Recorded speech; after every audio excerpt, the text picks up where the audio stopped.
49 tahanan menghabiskan 567 hari. Menggunakan sendok untuk menggali terowongan 80 meter. Memindahkan tanah sebanyak 55 ton dan berhasil lari dari penjara. Film hari ini diambil dari kejadian asli. Cerita dimulai. Ini hari ketiga mereka masuk penjara. Leon dan dua temannya berencana untuk mencari cara keluar, menggali terowongan. Tetapi jarak dari sel penjara sampai keluar ada 75 meter. Di sekitar tembok, berdiri banyak polisi yang bersenjata. Bukan hanya begitu, kata Leon, terowongan yang begitu panjang, setidaknya memerlukan tanah sekitar 60 ton. Jika tidak ada penyimpanan tanah yang besar, semuanya omong kosong saja. Kemudian Bigot menemui Rafael, mengatakan dia ingin bergabung. Tetapi karena tidak dekat, Rafael pura-pura bodoh. Hari kelima, mereka memilih dinding di belakang meja. Di sini tidak terlalu mencolok, dan sepertinya kurang kokoh. Pertama mereka perlu membuat pintu sekitar 70 cm, yang terbuat dari lumpur, agar tidak ketahuan. Tetapi mereka tidak ada peralatan, juga tidak ada bahan. Kemudian seorang temannya mengeluarkan obeng dari sebuah gitar.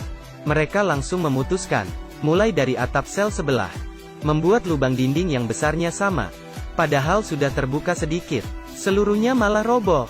Mereka terkejut. Leon coba untuk memeriksa ke atas, membuatnya terkejut. Ternyata di sini adalah lantai teratas penjara. Sudah tidak perlu memikirkan tempat penyimpanan tanah lagi. Tiba-tiba terdengar suara gitar dari temannya. Ini adalah kode pemeriksaan para penjaga penjara. Leon langsung mencampur kapur dengan telur, seperti membuat adonan, membentuk persegi dan menutupinya dengan poster wanita cantik.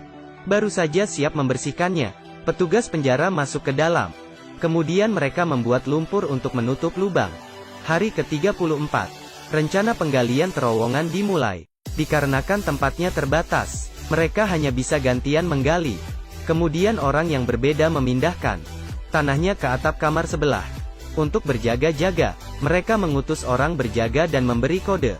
Hari ke-77, Rafael membawa tas yang berisi tanah seperti biasa. Tidak terpikir datang seorang polisi. Dia bertanya apa isi tas Rafael. Rafael sengaja menjawab 4 bom bakar dan 5 bom granat. Saat buka tas melihat isi baju dan kalengan, polisi tidak lanjut mengecek. Hari ke-83, tanah di atap sudah tumpuk menjadi bukit. Tetapi setelah diukur, penggaliannya tidak sampai 4 meter. Jika kecepatan terus seperti ini, maka mereka butuh waktu 4 tahun untuk menggali 75 meter. Saat ini sedang mengadakan pemilihan umum. Jika terjadi kekacauan, situasi di dalam penjara akan semakin memburuk. Sehingga Leon memutuskan untuk menambah orang. Setelah analisis, mereka seleksi lebih dari 100 tahanan, dan memilih belasan tahanan yang bisa dipercaya dan berkemampuan. Karena tim pelarian ini semakin besar, mereka membuat jadwal yang ketat. Setiap hari harus menggali 100 kg. Sehari 4 shift dan setiap shift 2 jam. Setiap kali selesai bekerja harus membersih seluruh tubuhnya. Tidak boleh menunjukkan kelelahan. Selain itu, mereka harus tahu waktu penggantian shift setiap polisi, dan kebiasaan patrolinya. Untuk mengurangi risiko, mereka melubangi plafon di setiap kamar, untuk mempercepat penyampaian tanah dan informasi. Suatu hari Leon sedang menggali. Rafael memanggil dia, tetapi tidak ada balasan. Dia merangkak masuk. Leon sudah jatuh pingsan. Ternyata semakin dalam terowongan, semakin menipis oksigennya. Semua akan berisiko sesak napas di dalam. Rafael meminta segulung kantong plastik dengan pengacaranya, dan mendapat alat dari tahanan tua yang bertugas memperbaiki mesin, dengan syarat membawa dia lari setelah semua selesai. Sejak ada ventilasi, penggalian berlangsung lancar. Hari kunjungan berikutnya, Rafael minta istrinya menghubungi keluarga tahanan lain. Karena jalan keluar terowongan harus ada yang urus. Tiba-tiba kepala polisi melakukan razia dadakan.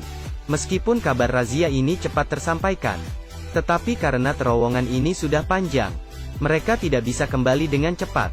Melihat polisi hampir tiba lantai atas, Rafael hanya bisa mengajak tim pelarian untuk menghalangnya. Memanfaatkan kekacauannya, orang yang menggali akhirnya selesai menutupi lubang. Tetapi konsekuensi dari kerusuhan ini berat. Rafael yang memulai dipukuli dan dikurung. Hari ke-413, mereka sudah menggali 50 meter lebih. Belum sempat senang, Rafael, Leon, dan Jerman 3 orang ini masuk koran karena hukuman mati mereka.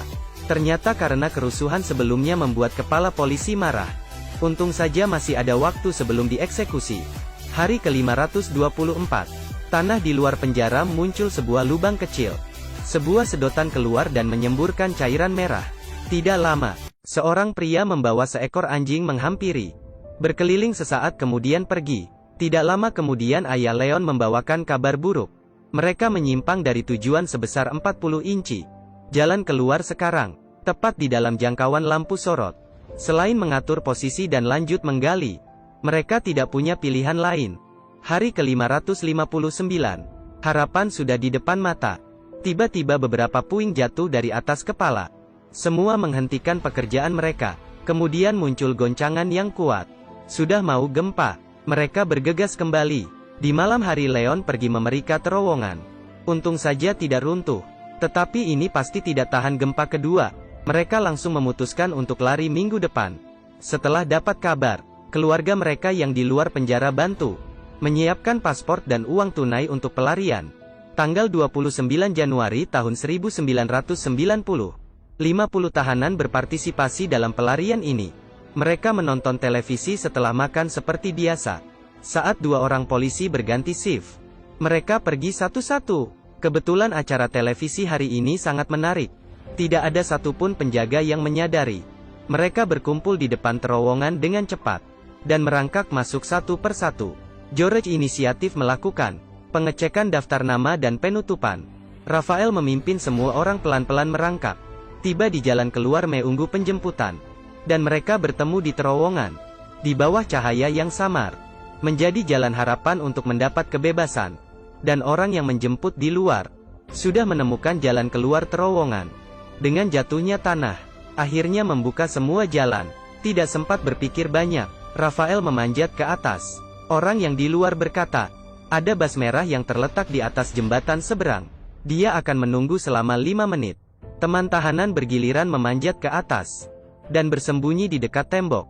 Karena hanya di sini adalah zona aman dari lampu sorot.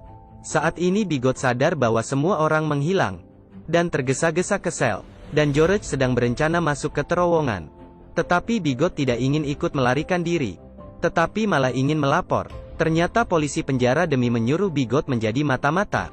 Menangkap keluarganya. Keduanya berkelahi. Di sisi lain Leon melihat sudah tidak ada yang keluar dari lubang. Dan mulai berpindah ke bas. Saat ini Jerman menyadari bahwa George belum keluar. Berencana pergi menjemputnya. Tetapi George yang di sel penjara sedang berusaha walaupun terluka. Sayangnya acara televisi baru saja selesai. Polisi dan tahanan mulai bubar. Melihat waktunya sudah pas, seorang pria memberitahu tahanan lain soal terowongan. Saat ini seluruh penjara menjadi ribut. Semuanya langsung berlari menuju terowongan. Polisi yang bertugas tidak berani mencegah. Dan orang yang berada di bas belum tahu kejadian di dalam penjara.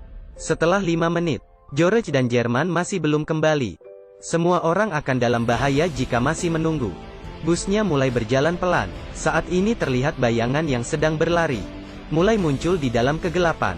Itu adalah Jerman. Sayangnya dia tidak menemukan George. Tidak tahu lewat berapa lama, polisi akhirnya sampai. Malam itu ada 49 tahanan yang melarikan diri. Ternyata, mereka bukan penjahat yang paling kejam. Tetapi di bawah kediktatoran sekelompok pemberontak yang menganjurkan demokrasi dan kebebasan. Pelarian selama 18 bulan ini menjadi sejarah kejahatan di Chili. Pelarian diri terbesar di penjara. Dan menggemparkan seluruh masyarakat. Setelah 17 tahun, tahanan lain di penjara dibebaskan. Pelarian yang mengejutkan ini akhirnya ditutup dengan sempurna.